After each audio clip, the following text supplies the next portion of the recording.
5 నాయకుల జీవితంలో ఏ జాబితాలో ఉండాలి నీకు ఆశ ఉంది, నీ ఇష్టం.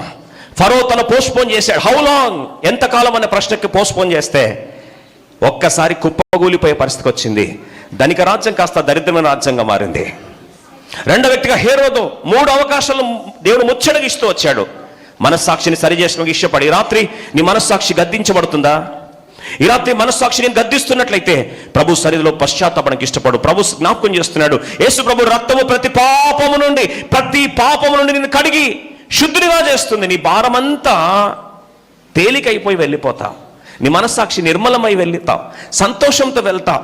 వేదనతో వచ్చావు, ఆవేదనతో వచ్చావు, ఆరాధనతో వెళ్తావు. శూన్యతలో వచ్చావు, సంపూర్ణతలో వెళ్తావు. క్షామములు వచ్చావు, క్షేమము కలిగి వెళ్తావు. ఈ రాత్రి అట్టి కార్యం జరగాలని ఆశ ఉందా? ఈరోజు ప్రభు నా మనస్సాక్షిని దోషారోపణ చేస్తున్న ఈ ప్రాంతంలో క్షమాపణ కోరుతున్నా. I want the channel of life to be reopen. జీవజల దారులు తిరిగి నాలో ప్రవహించాలి. ఈ ప్రాంతంలో అతిక్రమం దాచిపెట్టేవాడు వర్ధిల్లడన్నావు, అందుకొరకు వర్ధిల్లడం అవ్వట్లేదు, ప్రాస్పెరిటీ రావట్లేదు, నా చేతి పని దీవించబడట్లేదు అయ్యా, నా కుటుంబం ఆశించబడట్లేదు, ఆరోగ్యం క్షీణిస్తూ ఉంది. ఈరోజు క్షమాపణ కోరి పశ్చాత్తాపడుతున్నానని దేవుని పాదాల చెంతకు రావాలని ఇష్టం ఉందా? అదే 3వ వ్యక్తిగా దేవుడు మరొకసారి జ్ఞాపకం చేస్తున్నాడు. మోషే అవకాశాన్ని కోల్పోతే బెస్ట్ ప్లాన్ నుంచి రాలిపోయి జీవితం అంతా కూడా వైకల్యానికి గుర్తైన అహరోను మోసుకొని పోవాల్సి వచ్చింది. ఈరోజు నీ పిలుపు విషయంలో ఆలోచన చేస్తున్నా, దేవుడు పిలుస్తున్నాడా? దేవుని సేవ గురించి బలంగా నేను వాడుకోవాలని ఇష్టపడుతున్నాడా? Don't postpone your calling dear brother. If God is calling you, don't have reluctance in calling.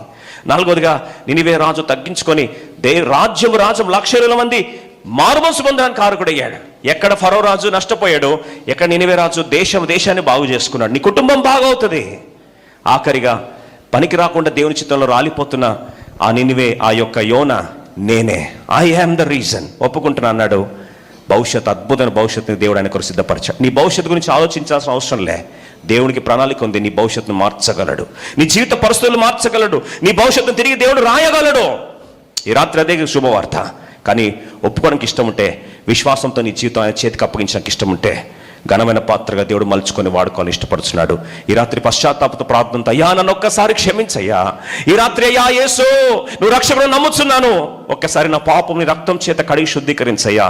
ఈ రాత్రి నా పేరు జీవులను రాయమని ప్రార్థిస్తున్నవారు, సమకూర్పు కొరకు ప్రార్థిస్తున్నవారు, మనస్సాక్షిని క్రీస్తు రక్తము చేత కడగడానికి ఇష్టపడుతున్నవారు, పిలుపు విషయమై సరెండర్ అవ్వాలి ఇష్టపడుతున్నవారు, మీరు చేయి పైకి చూపిస్తే మీ కొరకు ప్రార్థన చేస్తాం.